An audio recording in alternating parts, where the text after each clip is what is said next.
Nagustuhan mo ba yung mga bulaklak na pinadala ko? Gusto mo ba nasa burol mo yung pinapadala ko? Subukan mo manggulo dito. Ikaw ang babaong ko sa lupa. Si Cathy?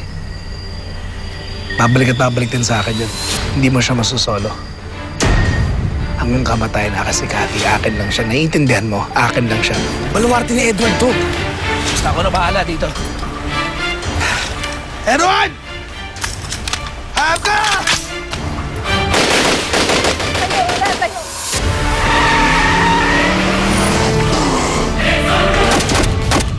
May mga lumapastangan sa puntod ng asawa ni Edward. Inutusan sila ni Gabi. Hawak namin ngayon ang isa sa kanila. Asa si Gabi? Wala po kami naaminin. Di pa tayo tapos na. Buhay na buhay pa si Edward. Sisimula pa nga lang yung laro ah. Wala na akong kinalaman doon. Laro mo na yan eh. Basta ang gusto ko, yung party ko. Kasi walang problema. Oh, boys, hinihingi na yung parte niya. Sige na, bigyan niyo na.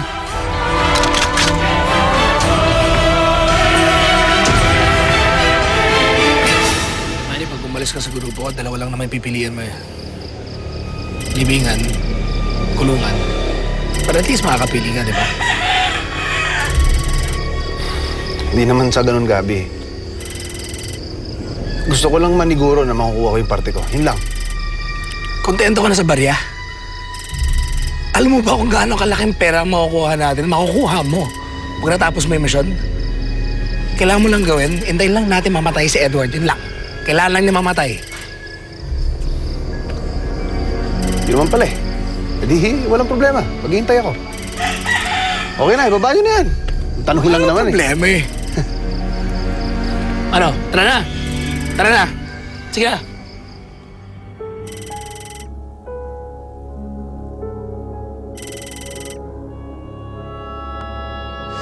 Gago na. Ibilis pa siya lang kita kung hindi nakakailangan.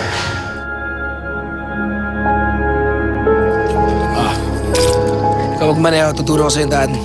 Dating gawin.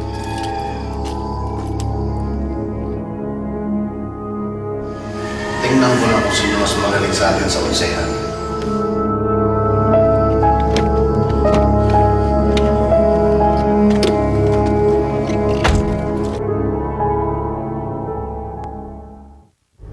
Kung saan-saan ka nakatingin eh. Mababangga tayo na to eh.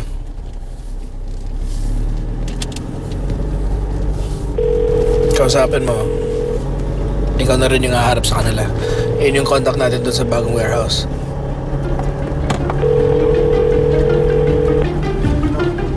Hello?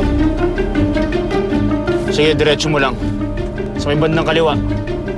Yan yung sinasabing lugar na tauhan ni Gabi.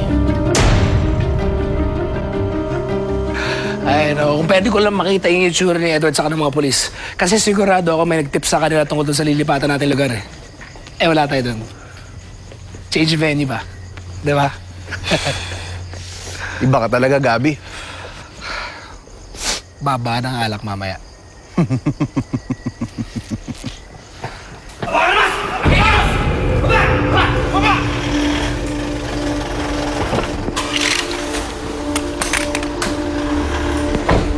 Gabriel Romero, we have a warrant for your arrest.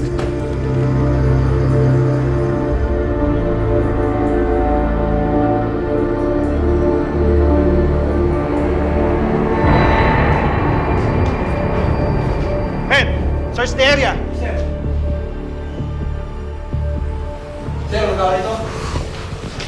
Sir, wala rin sila doon.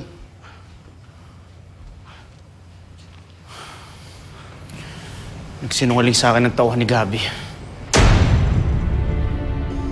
Napakalaki mong tanga, Gabi. Gusto mo ba malaman paano kita naisahan? Yun yung contact natin doon sa bagong warehouse.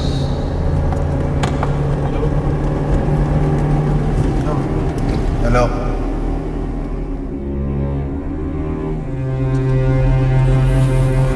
Puto linya eh. Bago mo, sabihin mo, papunta na tayo.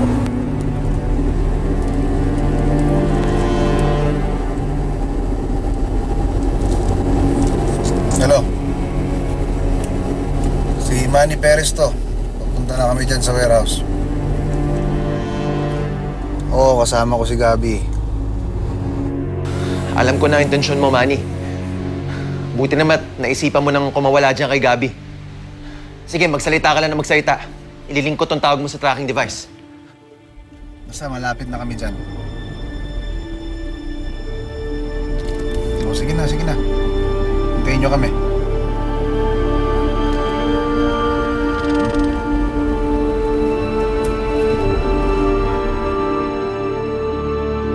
Gago ka, tinrider mo ako. Hayop ka. Hayop ka. Pabalikan kita, papatayin kita, Manny. Papatayin kita. Dito lang ako. Sige na.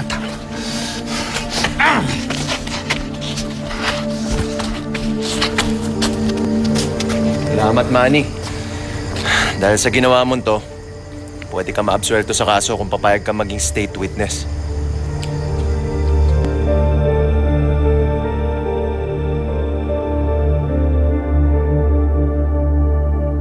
Kakasa pa ba yan? Ang laki na yan, hindi nga makalakad ng diretso eh. Gusto mo, lumpuin ko na yan eh. Uy na natin! Oh, dami daw connection dyan. Diyos yan sa labas. Hindi natin basta-basta magagalaw yan. Romero, may bisita ka.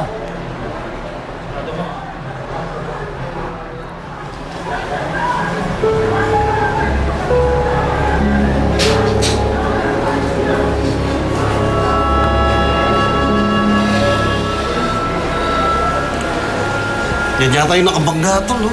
Pare, tikas ah. Tiba yan, nakatapos mo yan. Hindi mo kita napatay. Sisiguraduhin kong habang buhay ka mabubulok dito. Ngayon problema eh. Buhay na buhay ba ako? Malakas pa ng kapit ko sa labas. Sa tingin mo, ganito lang, matutumba na ako. Habang nasa likuran ka ng mga rehas na to, hindi ka lang basta pilay habang buhay ka ng imbalido. Oo nga, playing invalido na matagal na nagpaikot sa'yo, di ba? Baka nakalimutan mo. Nahulog na yung puso ng asawa mo sa akin. Huwag na magbabanggitin si Kasi dito.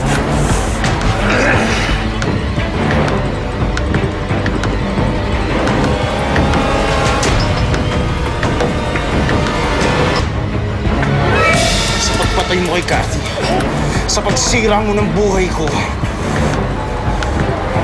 mamamatay kahit ka.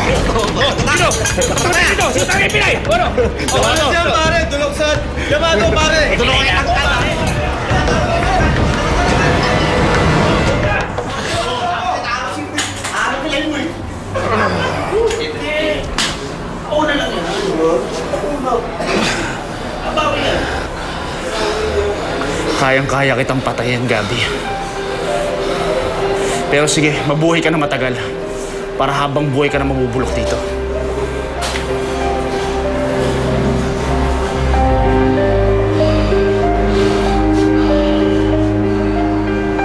Hintayin mo lang na makatakas ako, Edward. Magkakaharap rin tayo.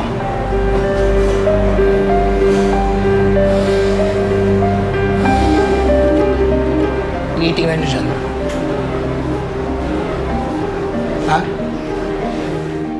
Samantala, nahuli na ng mga pulis ang notorious kidnapper na si Gabi Romero. Matatandaan na early this year nang dukutin ng magkapatid na Catherine at Ryan Alcantara. Nahuli na nila si Gabi. Dapat pinatay na nila yung hayop na yon. Kulang pa yan, Consuelo. Hindi nila maibabalik ang buhay ng anak natin.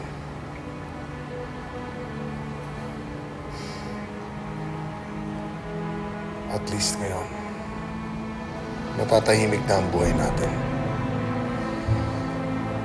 At mabibigyan na rin ng hustisya ang pagkamatay ni Cathy. Naging high profile ang kaso ng naturang kidnapping. Masalimot ang mga pangyayari. Ilan sa mga taong malalapit sa pamilya Alcantara ang nadawit sa kaso nito. Kabilang na dito ang asawa mismo ni Catherine, na si Lieutenant Edward Galvez. Wala na akong pakialam sa perang yan.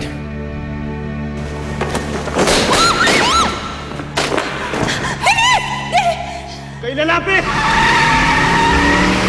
Dalme! Hindi totoo yan. Alam ko lahat ng hirap na pinagdaanan ni Edward. Ako ang kasama niya noong mga panahon na yon. Kahit impyerno, pinasok niya na para hanapin si Cathy. Pero tuluyan nawala si Kathy kay Edward, di ba? Alam kong masakit yun.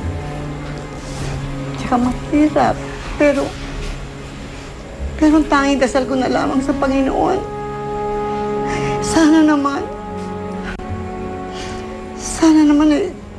tulungan niyang mawala na sa isip ni Edward ang lahat at makalimutan na niya. Ayaw kong habang panahon magdusa ang apo ko. Huwag mag-alala, Lola.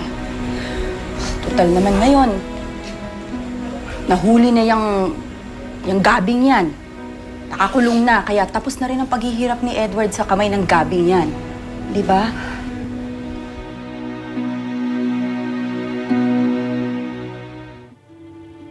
Panahon na para bawiin ang lahat ng nawala sa akin. Makakabalik na ako sa NBI. At ngayong nasa akin ang pera ni Gabi, babawiin ko na rin ang pinaka-importanting tao sa buhay ko. Ay, naku, ang dami nito. Thank you. Paborito mo, ha? Ay, tumawag nga pala kanina sa Edward. Sasabi na susunduin na daw ako maya-maya. Ay, talaga po. Oo. Maraming salamat sa inyong lahat, ha? Lalo ka na, Denise. Salamat sa pagmamalasakit mo. Wala po yun. Tsaka, di ba sabi ko nga, parang pamilya na tuturing ko sa inyo. Pwede naman. Binata na ulit si Edward. At ikaw naman, friend, dalagang-dalaga. Why not? Hoy, bakit naman? Pwedeng-pwede naman yun, ano? Biro mo kung nauna ka lang na nakilala ni Edward. Anong malay mo? See? Pwede naman. Ano talaga, Lola Rosa? Bagay naman kayo. Saan po ka na? Kumain ka na. Denise,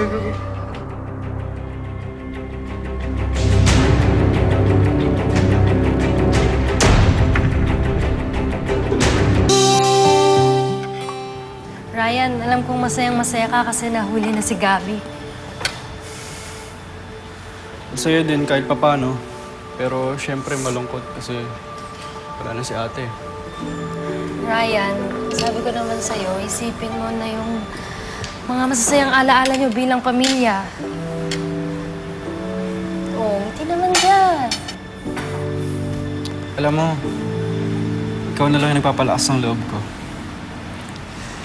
Kaya nga, kahit pinagbabawalan ako ni na Mami, hindi ako papayag na lumayo sa'yo. Talagang sinusubukan mo ko, Ryan, ano? Ma.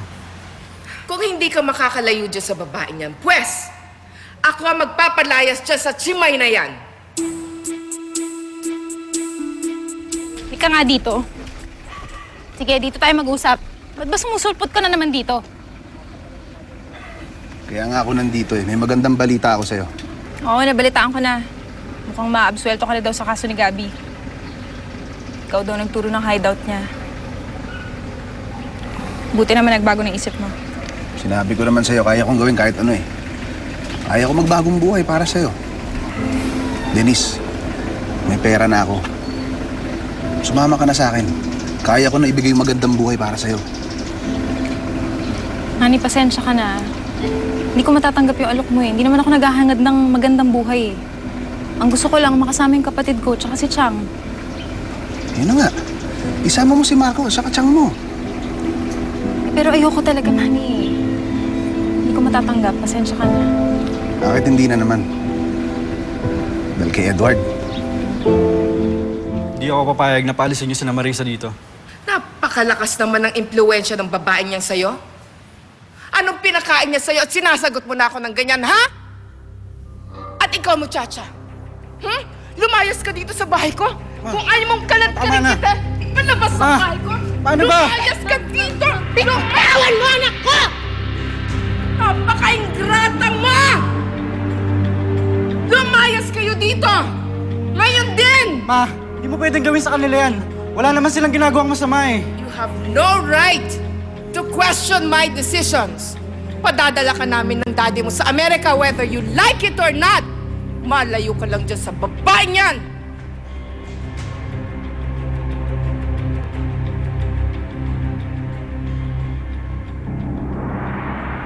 Denise, Huwag mo na ipagpilitan ang sarili mo kay Edward. Kamamatay lang ng asawa niya. Mahiya ka naman. Huwag mo akong pinagsasalita ng ganyan, ha? Alam mo, kahit minsan, hindi ko pinagpilitan ang sarili ko kahit kanino. Sorry na, hindi na. Alam ko naman yun eh. Nakikiusap ako sa'yo, kaya ako nandito. Gusto lang kitang makasama. Ano bang hindi mo ba naiintindihan? Hindi kita mahal, kaya ayoko sumama sa'yo. Hindi kita mahal! Hindi, uusap pa tayo. Hindi ka. Ano ba? Uusap tayo. Pwede ba?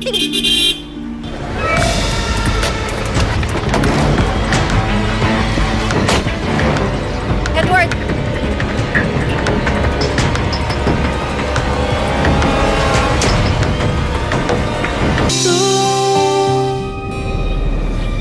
Denise, ito ka. Hindi ko pa rin nakakalimutan ang mga atraso mo sa akin. Nakipagsabuatan ka pa kay Gabby. Absuelto na ako sa kaso ko sa'yo, Edward. Kung hindi dahil sa akin, hindi niyo mahuhuli si Gabby. Diyos ko, Diyos ko! Edward! Huwag mong dungisan ang kamay mo! Diyos ko naman! Edward, tama na. Edward! Tama na, pabayaan mo na siya. Sige, gusto mo ipatok? Patok mo. Tandaan mo, kung gusto mo makulong si Gabby, kailangan buhay ako. Ako ang star witness. Importante ang lahat ng sasabihin ko. Swerte ka pa rin, Manny. Siguraduhin mo lang natutuparin mo lahat ng sinasabi mo. Halika na, pasok na. Diyos ko po.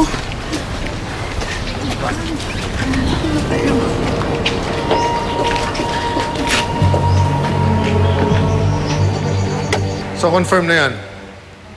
Maraming salamat. Okay. Na-order ko na ang mga tickets natin papuntang Amerika. At ang ni-request ko, the sooner the better. Dad, ayoko nga hong bumalik sa Amerika. Bakit ho ba pinipilit nyo? Masaya na ho ako dito eh. Pinoprotektahan lang naman kita eh. At alam mo rin na matagal ko nang gustong pabalikin ka sa Amerika para matapos ang pag-aaral mo. You have a better future there. Tapos na ang buhay natin dito, anak. There's nothing for us here anymore. So huwag ka mo nang labanan ang mga oportunidad na nagbubukas para sa'yo. Grab it, anak. Grab it. Okay? Ray!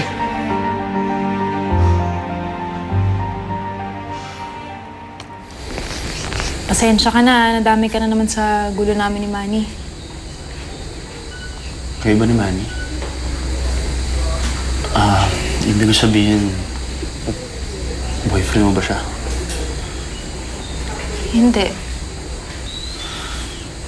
Alam mo, Denise, mabuti pa siguro kung iwasan mo na yung taong yun.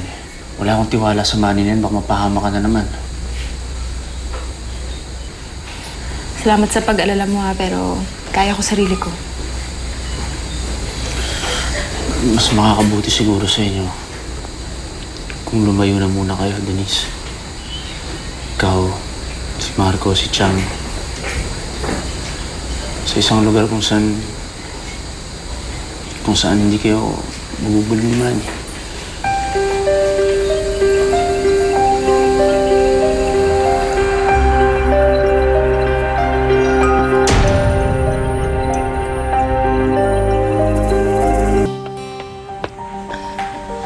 Bilisan mo, Marisa. Mamaya abutan pa tayo ni Ma'am Consuelo eh. Isang beses pang saktang ka niyan. Papatulang ko na talaga yan. Marisa! Ryan! Dali lang. Kayo umalis. Please, Marisa. Huwag mo akong iwanan. May kiusap ako kay na Mami na huwag kayong paalisin dito. Please. Tama na, Sir Ryan. Maraming salamat sa lahat ng itulong mo sa amin, pero hanggang doon na lang yun. Halika na. Ryan! What's happening here? Anong ginagawa niyo pa dito? Hindi ba sinabi ko sa inyo na ayoko nang makikita ang pagmumukha niyong dalawa dito sa pamamahay ko? Huwag kang mag-alala dahil talagang aalis na kami rito. Dahil hindi na namin kayang tiisin yung masamang ugali mo! Then get out of my house right now! Marisa! Saan ka pupunta? You stay here! Out of my house! Pumasok ka na nga, huwag ka namang gulo. Sige na! Stand them! Come on, come on. La,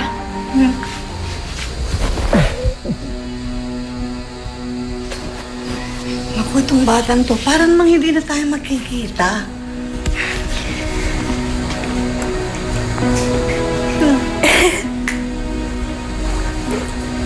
Ano? Ito naman. Baka hindi ko na po kasi kayo makita eh. Ibig sabihin na, hindi mo na kami dadalawin.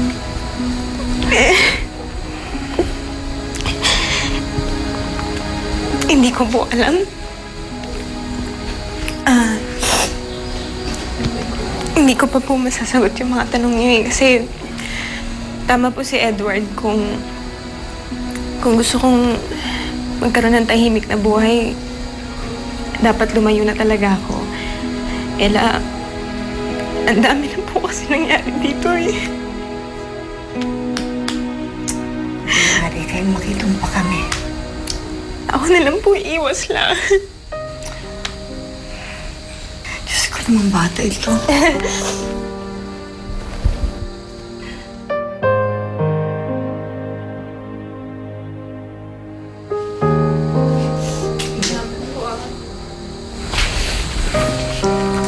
Okay na po, Lola. Sige.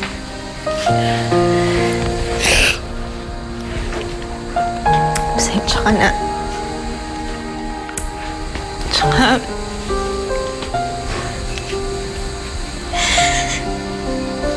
salamat sa lahat. Sana maging masaya ka na. Tsaka, sana mahanap mo rin pag-asa mo sa buhay. Sana nga, Denise.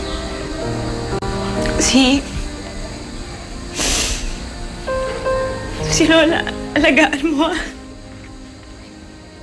At saka, alagaan mo yung sarili mo ah. Mamamiss ko kayo. Sige na. Sige na. Mag-ingat ka.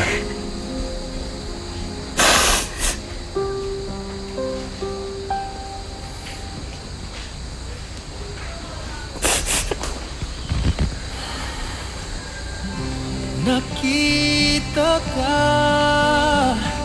at nasabi kong ikaw na nga ang hinahanap at dinarasal na magapiling ko ngayon'y naririto. Isang katulad mo na sa'kin ay nagmamahal. Isipin mo na lang na kapag pinabuti mo ang pag-aaral mo, isang araw, maaabot mo rin ang kinalalagyan ni Ryan, ha? Kaya pwede kong gawin. Tanggap man lang ako ni Denise. Walang paprangkahin na kita. Hindi mo kaya try maging mabuting tao para magka-chance ka sa kanya. May problema ka ba? Risa, may hindi ako nasabi sa'yo eh. Papadala na ako nila mami sa Amerika. Minahal mo ako ng buong buo sa kabila ng mga pagkukulang ko. Darating pa kaya yung panahon na magiging masaya ulit ako? May magmamahal pa ba sa akin? Gaya ng pagmamahal mo. Edward. Huwag ka ba kinakabahan? Ngayon mababahatol mo ah.